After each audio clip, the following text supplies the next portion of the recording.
Welcome back to my channel. ಸುಮಾರು ಜನ remote ಕಿಟ್ಗಳು ತೊಗೊಂಡೋಗಿದ್ದೀರಾ. So ಅದರಲ್ಲಿ ಸಬ್ಬೂಫರು ಎಕ್ಸ್ಟರ್ನಲ್ ಆಗಿ ಹೆಂಗೆ ಕನೆಕ್ಟ್ ಮಾಡಬೇಕು ಅಂತ ಕೇಳ್ತಿದ್ರಿ. ಸೊ ಅದಕ್ಕೆ ಒಂದು ವಿಡಿಯೋ ಮಾಡೋಣ ಅಂತ ಹೇಳ್ಬಿಟ್ಟು ಮಾಡ್ತಿದ್ದೀನಿ.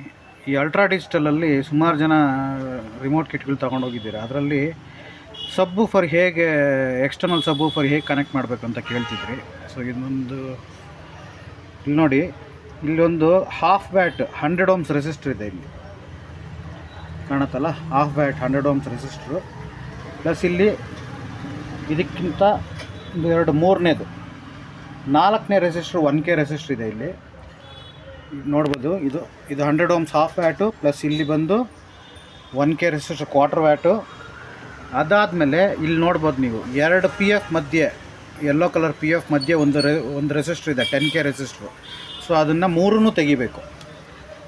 ಇಲ್ಲಿ ತೋರಿಸ್ತೀನಿ ನೋಡಿ, ಇಲ್ಲೇ ಕ್ಲಿಯರಾಗಿ ಮೆನ್ಷನ್ ಮಾಡಿದ್ದಾರೆ, ಆದರೂ ಹೇಳ್ತಾ ಇದ್ದೀನಿ ನೋಡಿ. ಇಲ್ಲಿ ರೆಸಿಸ್ಟರ್ 1 ಅಂತಿದೆ, RES 1 ಅಂತಿದೆ, ಇದನ್ನು ತೆಗಿಬೇಕು. ಇದು 100 ಓಮ್ಸು ಹಾಫ್ ವ್ಯಾಟು. ಆಮೇಲೆ ರೆಸಿಸ್ಟೆನ್ಸ್ 2 ಅಂತಿಲ್ಲಿದೆ, ರೆಸಿಸ್ಟೆನ್ಸ್ 3 ಅಂತಿಲ್ಲಿದೆ. ಇವು ಮೂರು ತೆಗೆದ್ಬಿಡ್ಬೇಕು.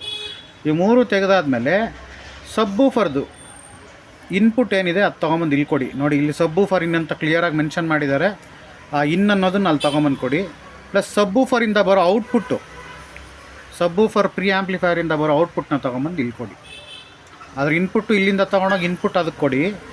ಇನ್ಪುಟ್ ಇಲ್ಲಿಂದ ಕೊಟ್ಟರೆ ಮೈಕ್ರೋ ಕಂಟ್ರೋಲರಿಂದ ಬಂದು ಇನ್ಪುಟ್ ಬರೋ ಔಟ್ಪುಟ್ಟು ಬಂದು ಡೈರೆಕ್ಟಾಗಿ ಇದು ಸಬ್ಬೂಫರ್ ಆ್ಯಂಪ್ಲಿಫೈಯರ್ ಪ್ರೀ ಆ್ಯಂಪ್ಲಿಫೈಯರ್ಗೆ ಹೋಗುತ್ತೆ. ಪ್ಲಸ್ ಅದರಿಂದ ಬರೋ ಔಟ್ಪುಟ್ ಬಂದು ನೀವು ಇಲ್ಲಿ ಕೊಟ್ಟರೆ ನೋಡಿ, ಇಲ್ಲಿ ಸಬ್ ಅಂತಿದೆಯಲ್ಲ, ಇಲ್ಲಿ output 5.1 output sub ಅಂತಿದೆಯಲ್ಲ,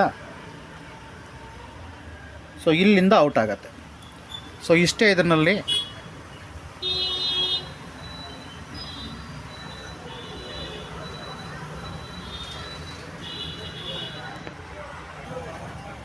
Friends, many people have purchased board from me, remote kit ultra digital 2.2 version. So you have been asking for how to connect external sub-pre board.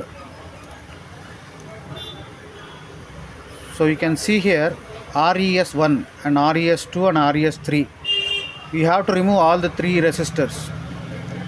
You can see here there is one half watt 100 ohms resistor, plus 4th resistor is 1K resistor.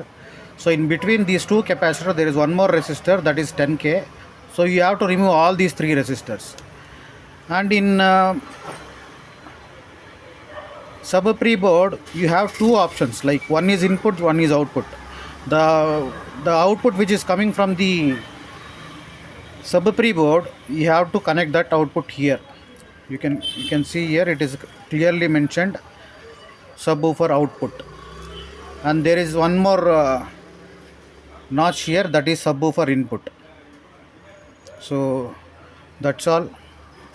Thank you very much.